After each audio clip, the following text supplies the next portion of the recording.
has joined us, and Dale drives the number 88 Nationwide Insurance Chevrolet for Hendrick Motorsports. And Dale, before I start off, maybe talk a little bit about, you got Nationwide Insurance on the car this week. It's a good-looking paint scheme, good-looking fire suit. Maybe just talk about having them aboard. Certainly a company that you've been involved with for you and your family been involved with for many years.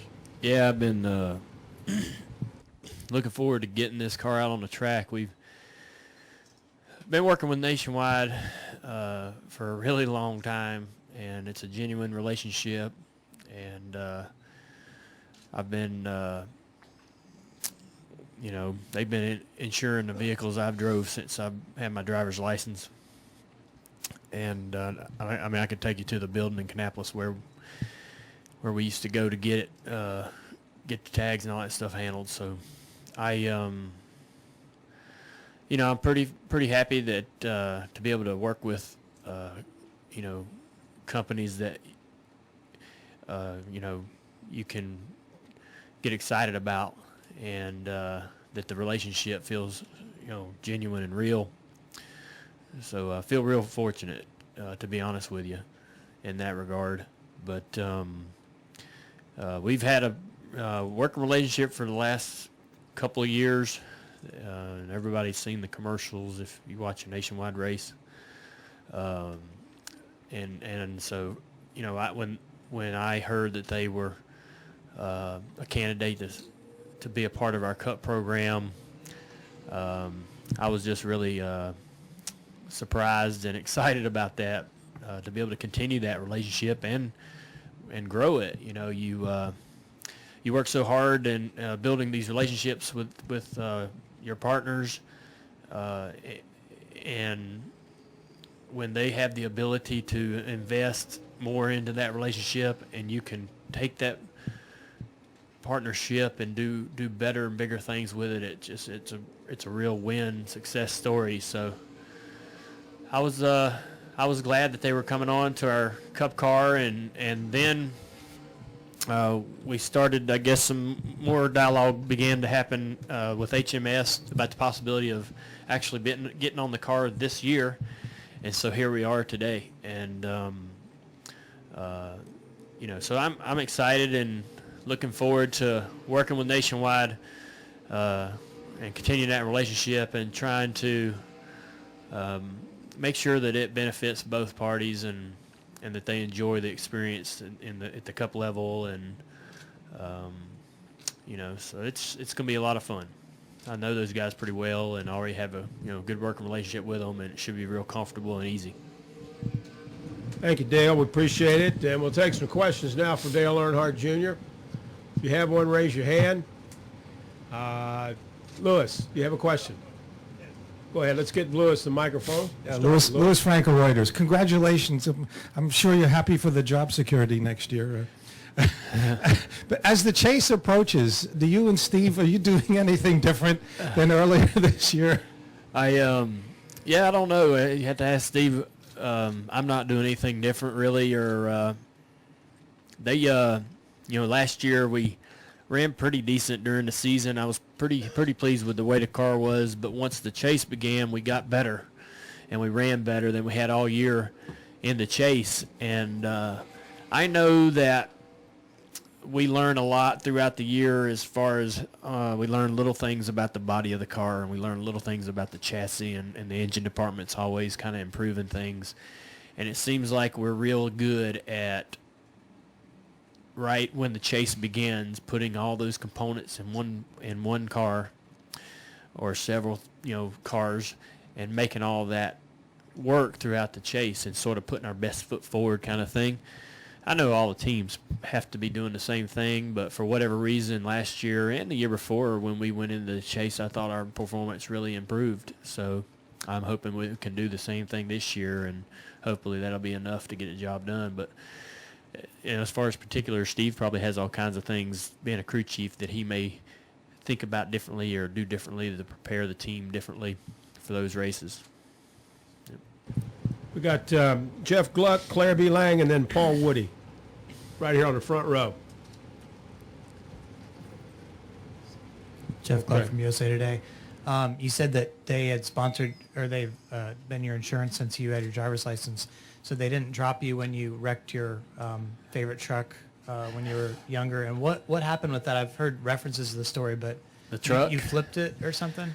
Well, my favorite truck was the '88 S10 that I had when I was 16, and it was black and silver, 2-door with a Tahoe package and seat button on the radio. That was the cool part. But I had that truck for 2 years, and when I graduated high school, my dad thought it was a great idea to get me another truck, and it was a full-size extended cab, two-tone brown with no carpet, and I thought it was a hideous vehicle, and I thought it was a bit of a hint that life's getting ready to get harder once you get out of school, and here's your work truck, and so I didn't like that truck too much, and I didn't treat it very well, but I eventually traded it in once I got what I thought was a decent job. I traded it in and got a red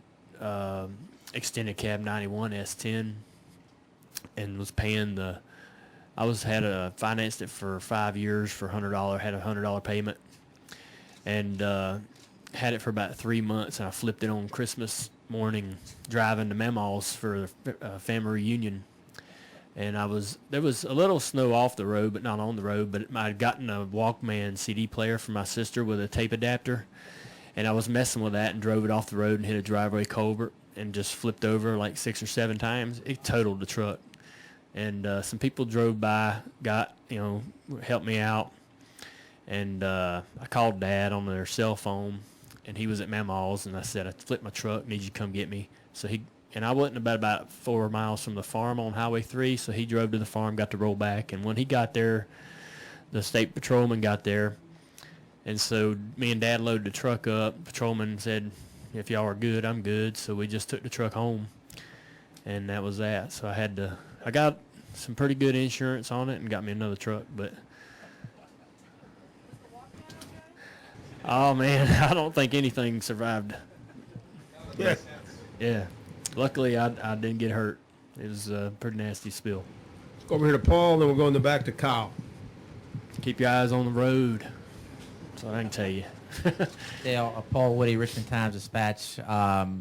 You've been around the sport for a long time. You know a number of drivers. Retired drivers. Current drivers. There are retired drivers that aren't doing well. There are current drivers who someday might not be doing well. Would you be in favor of any type of fund or something that they could draw on to help them get through tough times? I think that would be a positive thing. There's a little bit of a responsibility, I think, on maybe everybody's part, not just the sport as a whole, but like the drivers that are currently having the success that they're having, myself included, that maybe something like that could be put together. If it's run properly and managed properly by the right person, it could be a huge assist to all those guys that are struggling, especially when you get older and you have the doctor bills and stuff start piling up on you, the medical bills. I'm sure that it wouldn't be too tall a challenge to put something together. You just have to have the right person to manage something like that so that the money isn't going to waste.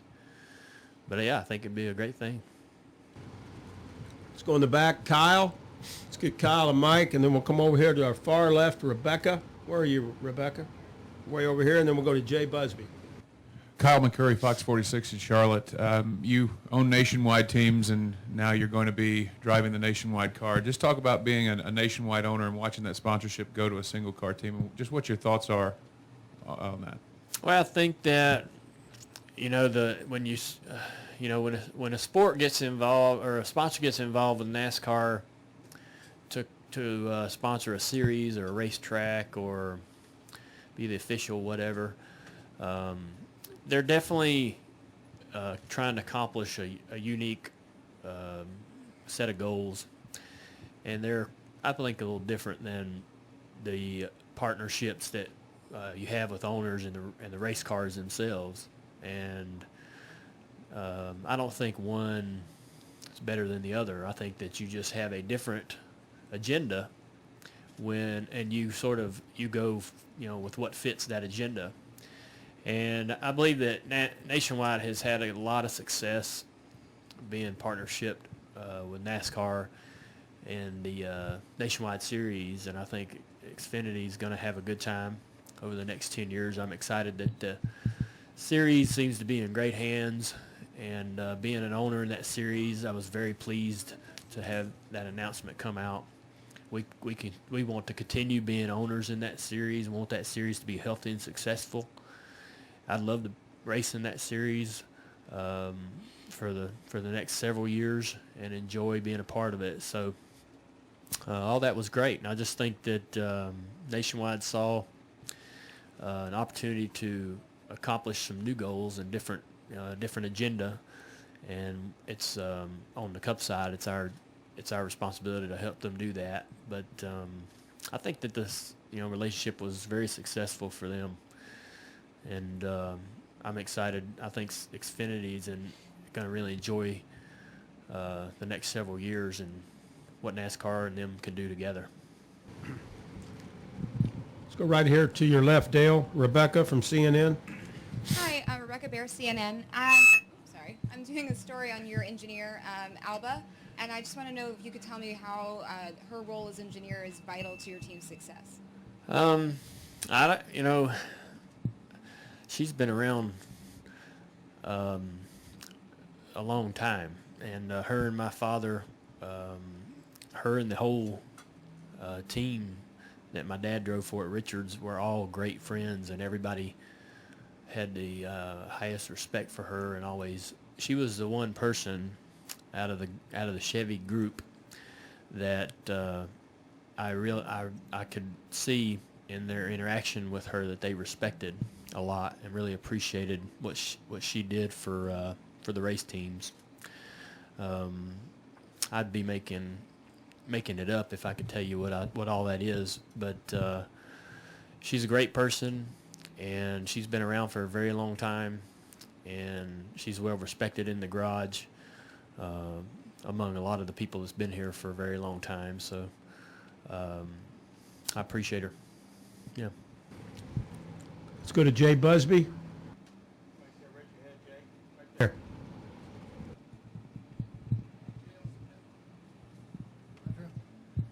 As a football fan, you know that when you come to the end of the season, there's that question about whether to go into the postseason with momentum or with rest. Given that you've been locked in effectively since February, how have you personally been keeping sharp and keeping mentally focused to get going next week? Oh, well, I mean, I've been going to racetrack a long time, so you just get, you just get into a repetition of doing it week after week after week, and it's definitely been fun this year because of being locked in. We won that Daytona 500, and that whole experience was a great time, but having that comfort and knowing we were locked in made the rest of the season so enjoyable, took a lot of pressure off, and really allowed us to just go race and have fun.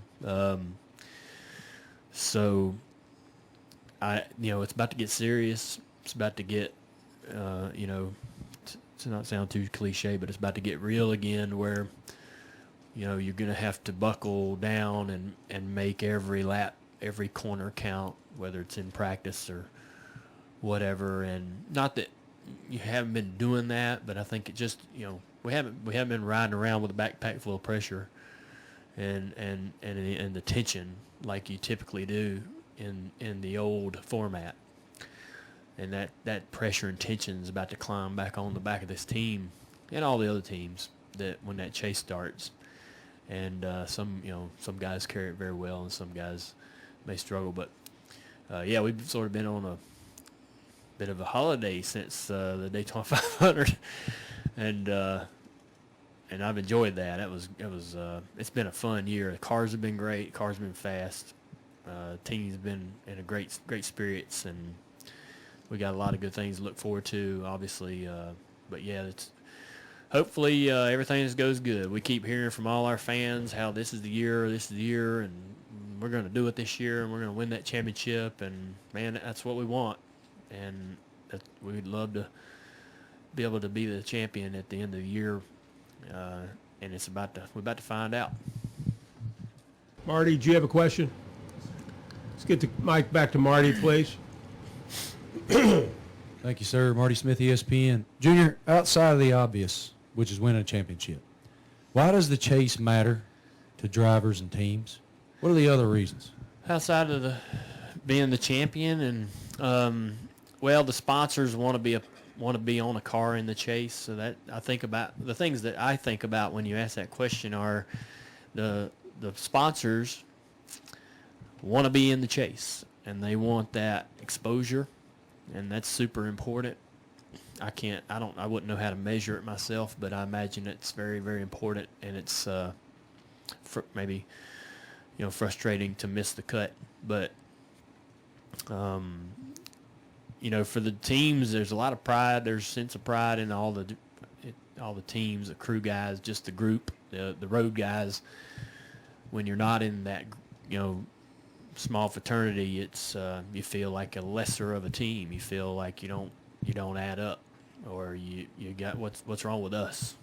It makes you really look inside yourself and inside the group and say, what are we missing, and why didn't we make it? I thought this was it. I thought this was good enough. When you start the year, you think it's, you assume that this team's going to do it. And when you don't, you kind of got to look inside yourself and face some facts and look in the mirror and answer some questions. But so you don't want to have to do all that. You want to be in that group, and you don't. That's definitely a sinking feeling when you're not in that group. So those eliminations are going to be nerve-wracking, and trying not to be one of those guys that gets cut. It's like it's kind of the same feeling of being the last one picked. You don't want that feeling, and you want to be in the cool group with the cool kids. Final question over here, Stan, far right. Stan Creekmore, over here, Dale. Will the pressure be lower as we enter Chicagoland Speedway, because only X number of drivers are going to win? There's only 3 races to win, so there's going to be X number that move forward. And will winning be the most critical in that third segment versus even Homestead? Yeah, I don't know. I don't even know how it works, but I don't know. I'd be guessing if I knew when cars get eliminated, how many get eliminated, and so we're just gonna hold the gas down and try to go out there and run as good as you can run, and be smart and try to put together solid finishes, solid races. Winning definitely has made a difference in the regular season, and certainly if you can win one of those races, you get a pass, so you get immunity, and you stay on the island for another week. Yeah. All right, Dale, thank you, and good luck this Thank weekend. you. Y'all take it easy.